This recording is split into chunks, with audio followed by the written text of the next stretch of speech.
വിവാദങ്ങൾക്കിടെ ADGP MR Ajith കുമാറും മുഖ്യമന്ത്രി പിണറായി വിജയനും ഇന്ന് ഒരേ വേദിയിൽ. കോട്ടയത്തെ പോലീസ് അസോസിയേഷൻ സമ്മേളന പരിപാടിയിലാണ് ഇരുവരും ഒരുമിച്ച് വേദി പങ്കിടുന്നത്.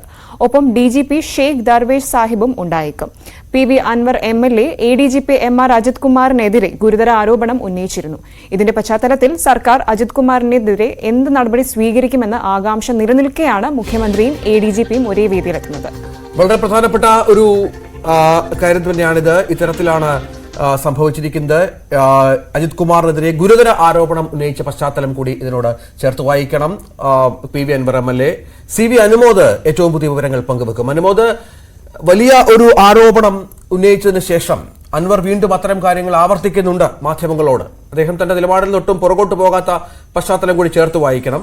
പക്ഷെ മറുപടി പറയേണ്ടവർ മറുപടി പറയുന്നില്ല, നടപടി എടുക്കേണ്ടവർ നടപടി എടുക്കുന്നില്ല, അന്വേഷിക്കേണ്ടവർ മൗനം പാലിക്കുന്നു എന്നുള്ള വളരെ പ്രധാനപ്പെട്ട ഗൗരവതരമായ ഒരു സാഹചര്യം കൂടിയുണ്ട്. ഇതിനിടയിലാണ് ഒരേ വേദിയിൽ ഇരുവരും പങ്കെടുക്കുന്നത് എന്നതുകൂടി ചേർത്ത് വെക്കണം.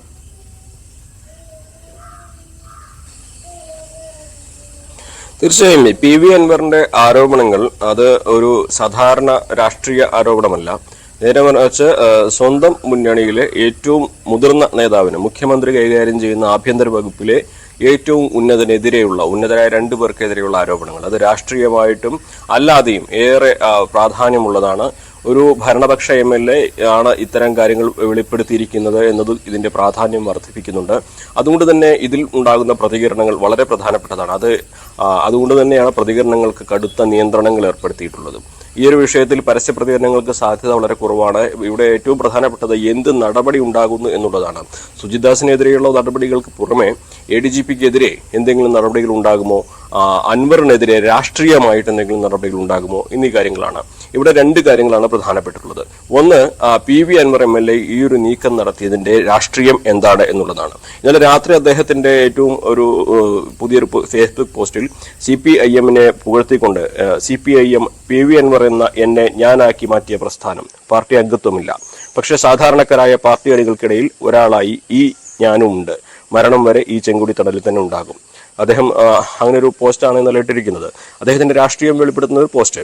അതായത് ഇവിടെ ഉയരുന്ന ചോദ്യം, പാർട്ടിയുടെ അറിവില്ലാതെ, പാർട്ടിയിലെ ഉന്നതരുടെ അറിവും അംഗീകാരവും സമ്മതവുമില്ലാതെ PV അൻവർ MLA ഇത്തരത്തിലൊരു വെളിപ്പെടുത്തൽ നടത്തുമോ എന്ന ചോദ്യമാണ്. രണ്ട് ചോദ്യങ്ങളാണ് ഉയരുന്നത്. അതിൽ ഒന്നാമത്തേത് ഞാൻ പറഞ്ഞത്, അത് ഒരുപക്ഷെ CPM-ൽ തന്നെ മാറി വരുന്ന അധികാര കേന്ദ്രങ്ങളുടെ പവർ ഷിഫ്റ്റിങ്ങിന്റെ ഭാഗമായിട്ടാകുമോ, P ശശിയെ ഒതുക്കാൻ വേണ്ടിയാകുമോ ഇത്തരത്തിൽ PV അൻവർ MLA ഒരായുധമായി പാർട്ടിയിലെ ചിലരുടെ നിർദ്ദേശപ്രകാരം ഇത്തരത്തിലൊരു ആരോപണം ഉന്നയിച്ചിരിക്കുന്നത്. അതിന് മുഖ്യമന്ത്രിയുടെ മൗനസമ്മതമുണ്ടോ എന്ന ചോദ്യമാണ് ഉയരുന്നത്. രണ്ട്, PV അൻവർ MLA ഈ ഒരു ആരോപണം ഉന്നയിക്കുന്നതിലൂടെ രാഷ്ട്രീയമായിട്ടുള്ള മാറ്റങ്ങളാണോ മുന്നിൽ കാണുന്നത് എന്നുള്ളതാണ്. എന്തുതന്നെയാണെങ്കിലും ഇതിൽ ഇനി ഇതുവരെ നടന്ന സംഭവങ്ങൾ ഒന്നും തന്നെ ഒരു തരത്തിലും നമുക്ക് പ്രതീക്ഷിക്കാൻ കഴിയുന്നതല്ല. അപ്പോൾ ഇനിയുള്ള കാര്യങ്ങളും അതുതന്നെയാണ്. ഇതിന്റെ പ്രതികരണങ്ങളും തുടർ നടപടികളുമാണ് ഏറ്റവും പ്രധാനപ്പെട്ടത്. അൻവർ ഇനി മാധ്യമങ്ങളെ കാണുമോ എന്നുള്ള കാര്യത്തിൽ സംശയമാണ്. കാരണം കൃത്യമായ തെളിവുകളും മറ്റും ഹാജരാക്കി കാണാം എന്നാണ് ഇന്നലെ പറഞ്ഞത്. അതുകൊണ്ട് തന്നെ അൻവർ കൂടുതൽ വെളിപ്പെടുത്തൽ ഇനി നടത്തുമോ, അങ്ങനെ വെളിപ്പെടുത്തൽ നടത്തുകയാണെങ്കിൽ തന്നെ അത് ഫോൺ രേഖകളാകുമോ, ഫോൺ സംഭാഷണങ്ങളാകുമോ എന്നുള്ള കാര്യങ്ങളൊക്കെ ഉയരുന്നുണ്ട്. അതിൽ ആരെല്ലാം കുടുങ്ങും എന്ന ചോദ്യങ്ങളൊക്കെ ഉയരുന്നുണ്ട്. അതോടൊപ്പം തന്നെ നമുക്ക് മനസ്സിലാക്കാൻ കഴിയുന്നൊരു കാര്യം, അൻവറിന്റെ ഈ ഒരു പ്രതികരണത്തെക്കുറിച്ച് ഇടതുപക്ഷ നേതാക്കൾ, പ്രത്യേകിച്ച് മലപ്പുറത്തെ CPM നേതാക്കളുമായി സംസാരിക്കുമ്പോൾ അവരൊന്നും തന്നെ ഒരു പരസ്യ പ്രതികരണത്തിന് തയ്യാറല്ല എന്നുള്ളത്. ഇത് സ്റ്റേറ്റ് കമ്മിറ്റിയാണ് ചെയ്യേണ്ടത്, അത് മുഖ്യമന്ത്രി നേരിട്ടാണ് ചെയ്യുന്നത്, അതിൽ പ്രതികരണത്തിന്റെ ആവശ്യമില്ല, അത് ആ തരത്തിൽ മുന്നോട്ട് പോകട്ടെ എന്നുള്ള തരത്തിലാണ് പാർട്ടിയുടെ ഒരു പ്രതികരണമുള്ളത്. അതായത് ഇതിൽ പാർട്ടി എടുക്കുന്ന നിലപാട്, രണ്ടാമതായിട്ട് വകുപ്പ് തലത്തിൽ എടുക്കുന്ന നിലപാട്, ഇത് രണ്ടുമാണ് ഇനി അറിയേണ്ടതുള്ളത്. അൻവർ പാർട്ടിയിലെ ചില വിഭാഗക്കാരുടെ അല്ലെങ്കിൽ നേതൃത്വത്തിന്റെ തന്നെ ചിലരുടെ അറിവോടെയാണോ ഈ കാര്യം ചെയ്തിട്ടുള്ളത് എന്ന ചോദ്യം ഉയരുന്നു. അതല്ലെങ്കിൽ അൻവർ എന്തിനാണ് ഒറ്റയ്ക്ക് ഇത്രയും ഒരു വെല്ലുവിളി നിറഞ്ഞ ദൗത്യം, അത് രാഷ്ട്രീയമായിട്ട് ഏറ്റവും പ്രധാനപ്പെട്ട ഒരു കാര്യമാണ്, അതിലേക്ക് ഇറങ്ങുന്നത്. മൂന്നാമതായിട്ട് വളരെ മറ്റൊരു കാര്യം കൂടിയുണ്ട്. അൻവർ ഇതെല്ലാം പറയുമ്പോഴും മുഖ്യമന്ത്രിയെയും പാർട്ടിയിലെ സാധാരണക്കാരെയും സംരക്ഷിച്ചുകൊണ്ട് അല്ലെങ്കിൽ അവർക്ക് വേണ്ടിയാണ്, പാർട്ടിയിലെ സാധാരണക്കാർക്ക് വേണ്ടിയാണ് ഞാനിതെല്ലാം പറയുന്നത്. പോലീസ് സ്റ്റേഷനിൽ നിന്ന് അനീതി ഏറ്റുവാങ്ങുന്ന സാധാരണക്കാരുടെ ശബ്ദമായിട്ടാണ് ഞാനിത് പറയുന്നത്. പാർട്ടിയിൽ പ്രവർത്തിക്കാൻ ആളില്ലാത്തൊരു സാഹചര്യം വരുമ്പോൾ അതിനെതിരെയാണ് ഞാനീ പറയുന്നത്. അങ്ങനെ പാർട്ടിയിലെ സാധാരണക്കാർക്ക് വേണ്ടിയാണ് താൻ ഇത് പറയുന്നതെന്ന് ആവർത്തിച്ച് പറയുന്നുണ്ട്. ഏറ്റവും പ്രധാനപ്പെട്ട കാര്യം, ഈ ഒരു വിവാദങ്ങൾക്ക് ശേഷവും അൻവറിനെതിരെ സാമൂഹ്യ മാധ്യമങ്ങളിൽ വലിയ വിമർശനങ്ങൾ പാർട്ടിയുടെ ഈ സൈബർ കേന്ദ്രങ്ങളൊന്നും ഉണ്ടായിട്ടില്ല എന്നതുകൂടി വളരെ ശ്രദ്ധേയമാണ്. സൈബർ കേന്ദ്രങ്ങൾക്ക് പുറമെ സാധാരണക്കാരിൽ നിന്നും അൻവറിനെതിരെ വലിയ വിമർശനം സാമൂഹ്യ മാധ്യമങ്ങൾ ഉയർന്നിട്ടില്ല എന്നും ശ്രദ്ധേയമാണ്. ഒന്നുകിൽ അൻവർ സ്വന്തം നിലയിൽ സ്വന്തം അണികൾ, അതായത് തന്റെ വിശ്വസ്തരായിട്ടുള്ള വലിയ ഒരു അണികളെ രൂപപ്പെടുത്തി തന്റേതായ രാഷ്ട്രീയം, അതേത് രാഷ്ട്രീയ മുന്നണിയിലാവട്ടെ, അതുമായി മുന്നോട്ട് പോകാനുള്ള ശ്രമം. അതല്ലെങ്കിൽ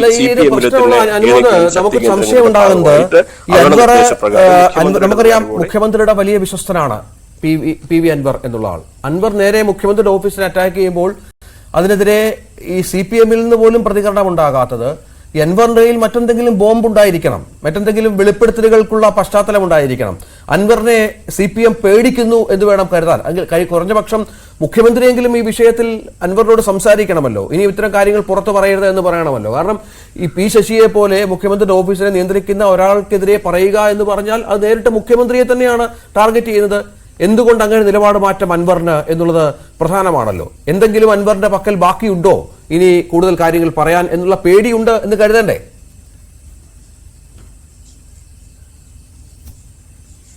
തീർച്ചയായും നമുക്കറിയാം, അൻവർ ഒരു സാധാരണ MLA അല്ലേ. അൻവറിന്റെ പശ്ചാത്തലം നമുക്കറിയാം. അൻവർ കോൺഗ്രസ്സുകാരനായിരുന്നു, ബിസിനസ്സുകാരനാണ്, പലതരത്തിലുള്ള ബന്ധങ്ങളുള്ള ആളാണ്, പലതരത്തിലുള്ള ആരോപണങ്ങൾ നേരിട്ടുള്ള ആളാണ്.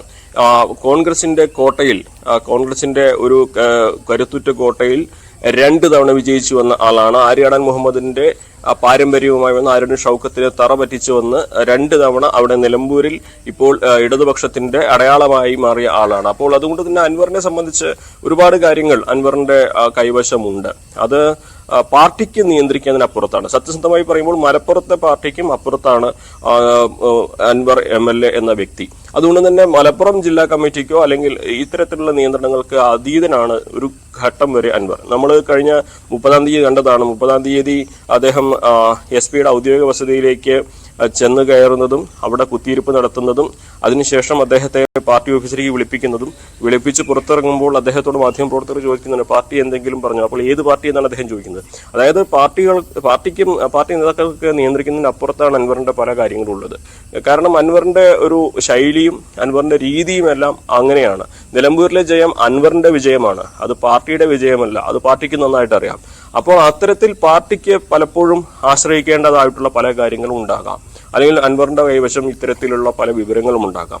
ഒരുപക്ഷെ അതൊക്കെ ഇതിന്റെ ഒരു ഘടകം. അതിനെല്ലാം അപ്പുറത്തായിട്ട് എനിക്ക് പ്രധാനമായും തോന്നുന്ന ഒരു കാര്യം, ഒരുപക്ഷെ പാർട്ടിയിലെ തന്നെ ഒരു വിഭാഗത്തിന്റെ അറിവോടെ ആകാം ഇത്തരത്തിലുള്ള വെളിപ്പെടുത്തലുകൾ അൻവർ നടത്തുന്നത്. പക്ഷെ അങ്ങനെയാണെങ്കിൽ അത് സർക്കാരിനെ ഒരു പ്രതിസന്ധിയിലാക്കിയിട്ട് വേണമോ? അങ്ങനെ ഒരു സാഹചര്യം സൃഷ്ടിക്കാൻ പാർട്ടിയിലെ ഒരു വിഭാഗം താല്പര്യപ്പെടുമോ എന്ന ചോദ്യമാണ് ഉയരുന്നത്. അതല്ലെങ്കിൽ അൻവർ സ്വന്തം നിലയിൽ സ്വന്തം അണികൾ എന്ന തരത്തിലേക്ക് വലിയ ഒരു വിഭാഗത്തെ രൂപീകരിച്ച് തന്റേതായ രാഷ്ട്രീയവുമായി മുന്നോട്ട് പോകാൻ, അത് ഇടതുപക്ഷത്തിനൊപ്പമാകാം വലതുപക്ഷത്തിനൊപ്പമാകാം. അങ്ങനെ പോകുമ്പോഴും തനിക്ക് വിജയം ഉറപ്പാക്കാൻ എവിടെയാണെങ്കിലും, ഏറനാടാണെങ്കിലും നിലമ്പൂരാണെങ്കിലും തനിക്ക് വിജയം ഉറപ്പാക്കാൻ കഴിയുന്ന ഒരു സാഹചര്യം തീർക്കുന്ന തരത്തിൽ ഒരു അന്തരീക്ഷം ഉണ്ടാക്കുക. അങ്ങനെ 2 കാര്യങ്ങൾ തന്നെയാണ്. അതായത് PV അൻവർ ഒട്ടും പുറകോട്ടില്ല എന്ന് വേണം മനസ്സിലാക്കാൻ. PV അൻവറിന് ഇനിയും നിരവധി കാര്യങ്ങൾ പറയാനുണ്ട്. PV അൻവറിനെ ആരൊക്കെയോ ഭയക്കുന്നുണ്ട് എന്ന കാര്യത്തിലും യാതൊരു സംശയവുമില്ല.